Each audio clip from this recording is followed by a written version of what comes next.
Ohayo gozaimasu, ohayo gozaimasu. Ito po ako. Yung mag-inang yun, laging napunta. Parang may ibang lahi. Ano, yung anak niya, sobrang tangkad. Siguro may wish sila na, wish. Natingin sa akin kasi tumitingin ako. Mukhang, ang height niya, mukhang pang basketball player. Ayan, tunog. Lagi yun napunta dito.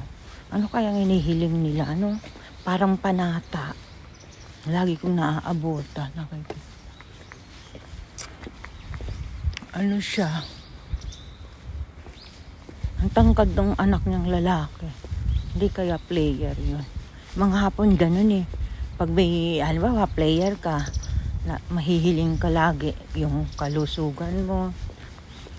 Gumanda yung takbo ng career. Ganun ba? Tsaka yung pag-aaral. Halimbawa, tulad ng anak ko, mag-e-exam, diba? May entrance exam. Yun, lagi kong dinadasal yun. Na makapasa siya. Kahit saan, okay. Pero hanggat maaari, gusto ko itong malapit lang sa amin. Dahil ang anak ko, tamad gumising. Ayaw gumising ng maaga. Kung malayong school ang papasukan, alas 5 pasado pa lang gigising yan. Tapos ang alis sa bahay, alas 6. Kung sobrang layo, mas maaga pa. Parang yung college ko, diba? 4 na sakay na tren. Kaya laging gabi na nauwi. Ngayon, kahapon Sabado, gumawa sila ng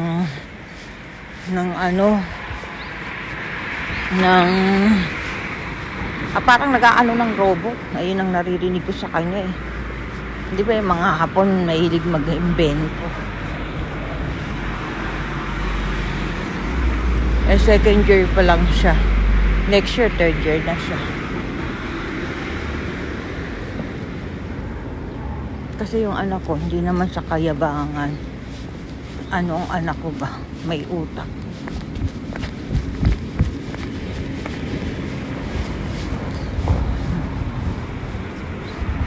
May utak ba yung anak ko? May isip? May... Ibig sabihin yun, may...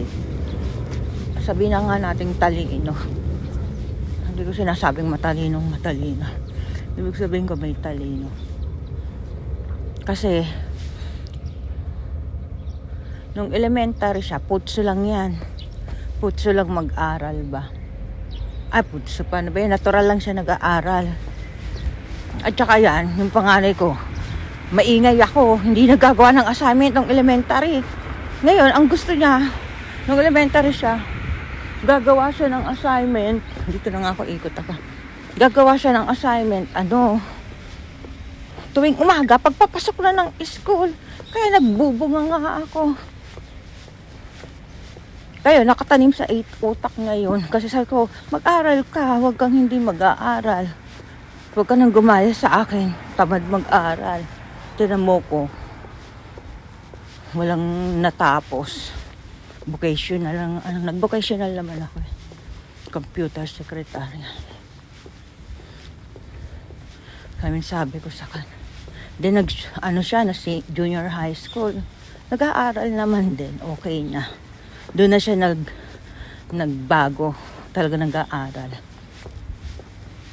Ngayon, nung nag-senior high school siya, graduate siya ng junior. Senior high school siya. Nagbago, mas lalong nagbago, nag-aral. Kasi sa lahat ng first year ng senior high school, siyang number 1. Ngayon, sa lahat ng nag-second year niya, sa lahat ng second year ng high school, siya rin ang number 1. Ngayon, gagraduate na. Senior high school, 3 years din, katulad ng junior high school. The third year na, gagraduate na yon. Straight siya. First, second, third, siya ang number 1 ng... Kaya siya ang may, Dito, walang honor. Yung sabi mo may medal o wala. Dito, bibigyan ka lang ng certification na ikaw ang ano, para bukod sa diploma, na ikaw ang honor ng ano, third sa lahat-lahat ng ano, third year. Kaya alam niyo, hindi siya yung sinasabi ng ano, ng anak ko. Kaya nung umatenda kami ng graduation, kasama ko yung asawa ko. Alam mo, yung teacher ng anak kong, yun yung nga yung panganay, nung first year siya, kilala pa rin kami. Kinausap niya yung asawa ko. Nag-greet kasi di ba dito, ang hindi pwedeng hindi nag-greet. Tapos nag-usap sila konti. Tapos sinabi nga, siya ang yung parang first owner nga sa lahat ng sa lahat-lahat. Di asawa ko nagulat, ha? Nagulat asawa ko. Di syempre ako din magulat. Di sabi ng teacher, bakit hindi ba sinasabi sa inyo? Walang sinasabi. Ayun. Hindi namin alam na anak ko may siya ang number 1 ba. Nalaman na lang namin na andun na sinabi pa ng teacher. Syempre, natuwa kami, proud kami. Maybe nga video yun. Kaso hindi ko siya ma-post kasi baka mamaya bawal.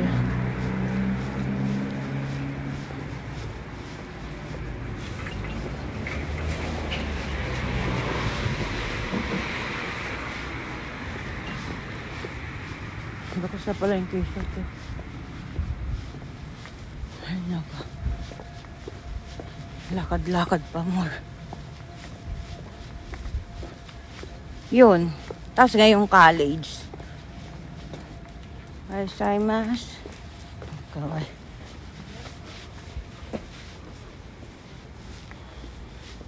Pagsaplada yung napilitan na lang bumate. Kasi, dala niya asong puti ang cute. Kaway. Saka lang siya bumate.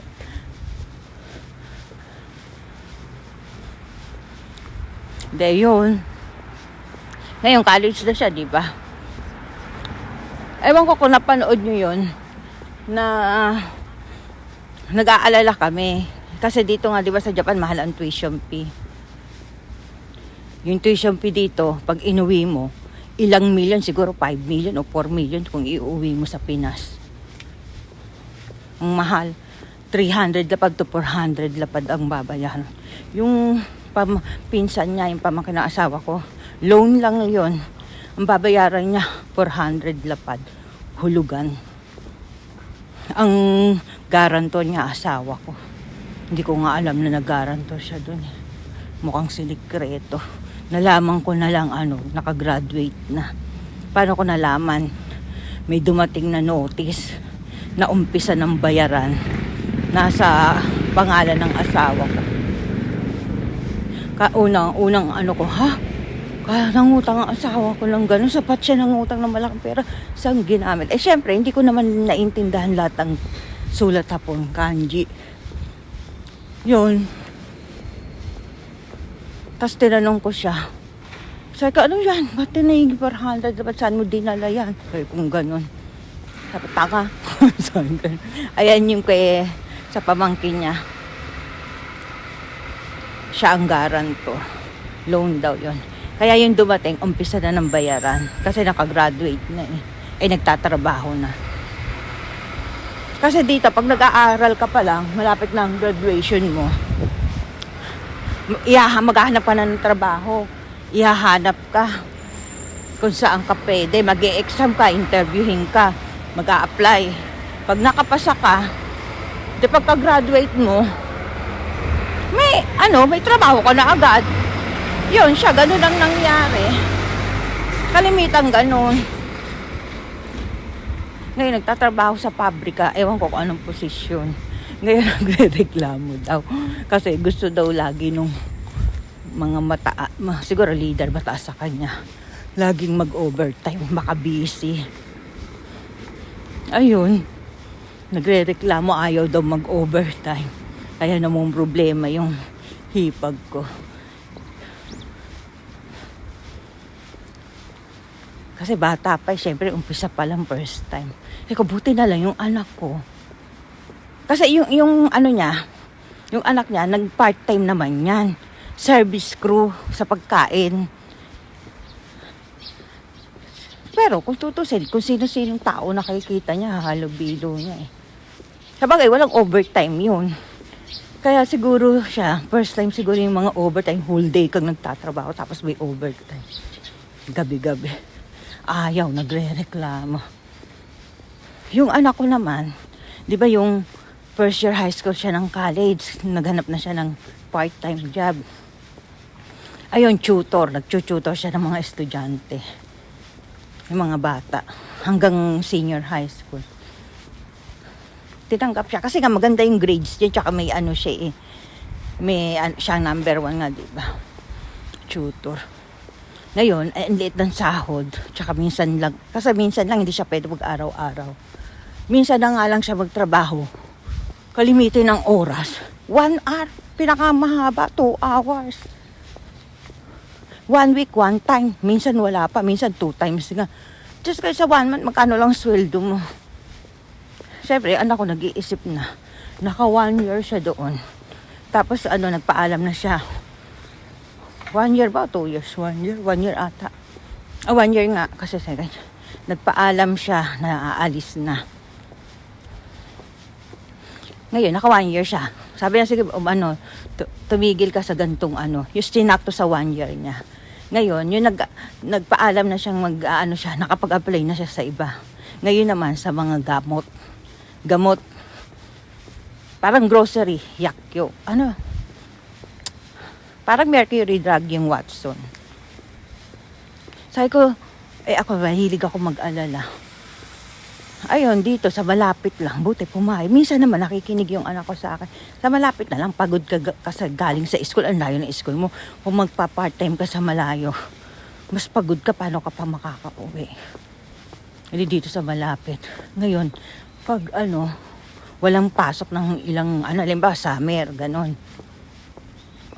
O may holiday na matagal. Maghahanap yan ng part-time job. Nagpa-part-time job din yan sa mga pabrika ng prutas at saka mga gulay. Sa akin, okay na yun. Kung bakit? Kasi, nakahalubilo niya yung mga tao eh. Alam niya kung masasanay siya. Oras na magtrabaho siya, hindi yung para siyang mahihiyain, yung aanga-anga ba.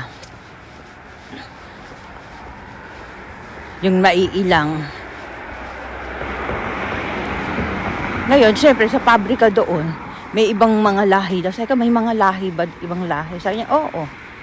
At least nasasanay na rin siya sa ibang lahi pag may Ngayon, alam nyo, minsan nag-uwi yan, ang daming prutas. Pears, ang mahal ng pears dito. Inuwi niya, yung mga hiwana kasi yun yung prutas na binabalot na yun, babalatan. Yung ready to eat na idadalin, i-deliver sa mga, sa convenience, ganon. Kalimitang convenience. Hiwa-hiwa na.